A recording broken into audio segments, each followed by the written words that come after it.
तो सुदर्शन बाबू आपण party Congress party Adani को लेकर गोटे बड़ प्रचार चलती राजाराम बाबू सुदर्शन बाबू ये प्रश्न उत्तर रखिए जे आदानी जो विभ्राट है आदानी को अपेक्षा करी करी सरकार विलंब करदे आपण पार्टी गोटे दायित्ववान पार्टी आपण कौन निजे विश्वास कर आदानी जो प्रथम दिन विभ्राट होता बोली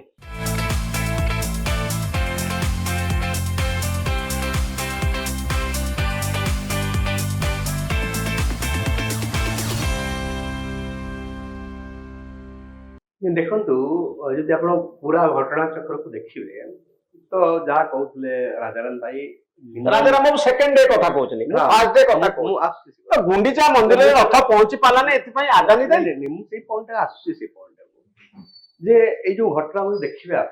हां गोटे serious mismanagement on the beginning आप कहते जे एटा होची द्वितीय रथ यात्रा सरकार प्रथम रथ यात्रा दिन देखिले हमें सरकार नुआ करी हबार मात्र अल्प दिन भीतर प्रथम रथ यात्रा हैला एवं सेते गोटे अघटन देखिले हमें जोतरे कि बलभद्र ठाकुर बलभद्र पड़ी जाए एवं से गोटे अनुभूति सरकार रहिबार थिला नंबर 1 नंबर 2 होची जे एथरो एतबेले रथ यात्रा माने प्रस्तुति कथा एतबेले पड़िला एवं जो बारंबार मीटिंग हैला गोटे कथा मन रखंतु जे गोटे जो मैनेजमेंट कमिटी जो आज पर्यंत मध्य हेई पाला ना छाड़न से कथा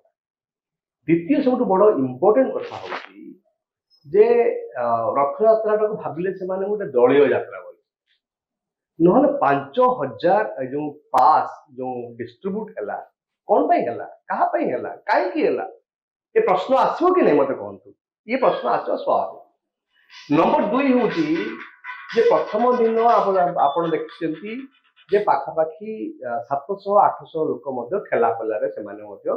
बहुत व्यतिव्यस्त होइतिले एवं किछि लोक मध्य इंजर्ड होइतिले मध्य फर्स्ट दिन एवं रथ जो समय ये सरला माने छेरा पहरा सरला ठीक समय सरला तापरे किंतु रथ गड़िला नाही टिके गड़ी रहयो मते कहंतु आपण रथ आपण तो कहिजंती आमे भी जानिचु जे रथ जो गुंडीचा दिन रथ जाई मौसीमा मंदिर रे पहुंचीबा ताकि माने नाही अतीतरे ठीक अछि सुदर्शन आपण मोर पॉइंट को आसु मोर पॉइंट आदानी को नै के एते बड़ आंदोलन काहे हो सही पॉइंट को आसुची सही पॉइंट को आसुची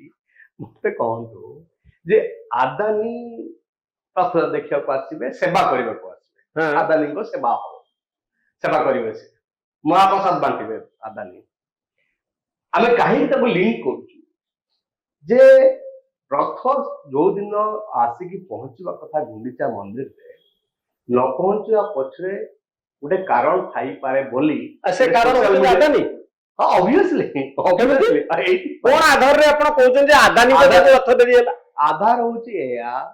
जे आदानी को खुश करेवार अछि ए सरकार आदानी को खुश करेबे और सेति पे ए सरकार आदानी को खणी बिकिबे ए सरकार आदानी को पोर्ट बिकिबे ए सरकार आदानी को एयरपोर्ट बिकिबे एवं आदानी पाखरे ओडिसा को समर्पित करिवे और सेति पे सेति पे जगन्नाथ अपेक्षा करिवे आपण विश्वास करछन सेही कथा तो आपण युवा कांग्रेस रो कर्मी माने रास्ता ऊपर प्लाकार्ड धरि आदानी फोटो धरि के ठिया आइछन्ती जो माने कहउछन्ती जे आदानी को जो रथ विलंबित होला आपण ए थ्योरी रे व्यक्तिगत भाव विश्वासी ने मु एथि पई कहूची मंगनन बाबू मु तो माने भी विश्वास करनथली जे ए कथा हेतिबो बोली एबे विश्वास करू किंतु विश्वास आसुची बाध्य होई कि जे एथि पई आदानी आसबे बहुत कहले आपण गणमाध्यम भोली बार देखौची आदानी को व्हाई आदानी किए रथ यात्रा रे आदानी किए यदि हमें कहूचे समस्त भक्त समान रथ यात्रा रे आदानी किए तापर एते लंबा चौड़ा काहे की अव्यक्त ना काहे की तंत्र से सब हेई पारे माने रेड कार्पेट यात्रा को अटके दिया गला की सुदर्शन बाबू ये सरकार पखरे किसी असंभव वो आधार रे आधार पर एक था आधार होची ए सरकार आदानी पाखरे समर्पित सेति पे रथ अटके देले हां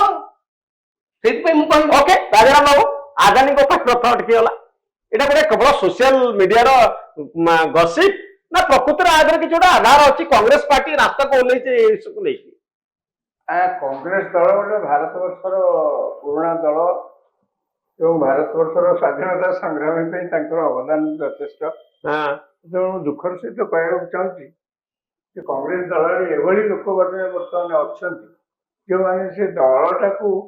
ଗୋଟା ଆଉ ଲୋକଙ୍କ ଦୃଷ୍ଟିରେ ରଖିବାକୁ ଯେମିତି ଚାହୁଁନାହାନ୍ତି, ଗୋଟେ ଶସ୍ତା କଥା ଏଥିରୁ ସବୁ କହିକିରି ଆଦାନୀ ଗୋଟେ ଶସ୍ତା କଥା ହଁ ଆଦାନୀ ଗୋଟେ ଶସ୍ତା କଥା କେମିତି? ମୁଁ କହୁଛି ବାକ୍ୟଟା ମତେ ସମ୍ପୂର୍ଣ୍ଣ କରିବାକୁ ଦିଅନ୍ତୁ। ଏମିତି ଗୋଟେ ଶସ୍ତା କଥା କହିକିରି ସେ ଦଳଟାକୁ ଅତି ହାଲକା କରିଦଉଛନ୍ତି। ସାଧାରଣ ଲୋକ ସେ ଦଳକୁ ଯେତିକି ଗୁରୁତ୍ୱର ସହ ସମ୍ମାନର ସହ ଗ୍ରହଣ କରିବା କଥା ଦଳଟାକୁ ଏମାନେ ହାଲକା କରୁଛନ୍ତି। ନମ୍ବର 2, ଆଜ୍ଞା ଆଦାନୀ ଆସିବା ଯୋଗୁ ଗୁଣ୍ଡିଚା ଯାତ୍ରା ଡେରି ହେଲା, ରଥ ଯିବା ଡେରି ହେଲା। ଯଦି ଆପଣ ମାନେ କେହି କଂଗ୍ରେସ ଦଳର ନିର୍ଦ୍ଦିଷ୍ଟ ଠୋସ୍ ପ୍ରମାଣ ସହିତ କହିଥାନ୍ତେ, ଆଗରୁ ସେ ଘୋଷଣା କରିଥିଲେ ଆମେ ଏତିବେଳୁ ପହଣ୍ଡି କରିବୁ, ପହଣ୍ଡି ହେଲା, ସେତିବେଳୁ ରଥ ଟଣା ହେଲା ବା ଯାହା ଯେମିତି ହେଲା, ଏଇ ଯୋଉ ଡେରି ବି ହେଲା ସେ ଡେରି ପାଇଁ ଆଦାନୀ କଥା କହନ୍ତୁ ଆପଣ କାହିଁକି ରଥ ଅଟକି ରହିଲା, କଣ ପାଇଁ?